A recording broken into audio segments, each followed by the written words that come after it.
Returning now to our top story, and federal police are investigating if anti-Semitic attacks in Australia are being funded by overseas actors. Joining me now is Professor Greg Barton, a terror expert and chair in the Global Islamic Politics at Deakin University.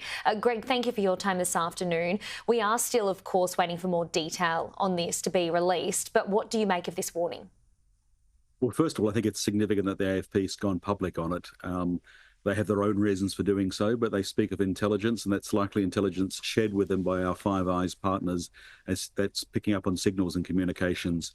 It's a worrying development because it's bad enough to have these attacks happening and have the level of anti-Semitism rising to the horrible levels that it is, but to think that some foreign actor may be deliberately trying to manipulate our political system and, discredit Western democracy, which is one scenario, is deeply disturbing. It makes it that much harder to control.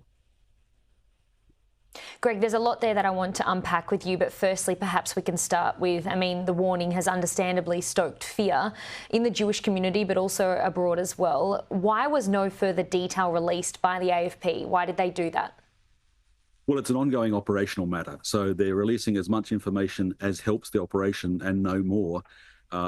Speculating, one would think that releasing this publicly, this limited information, is designed to see what happens on the communications networks that they're monitoring, so whether they get a spike in chatter, whether they're onto the right people.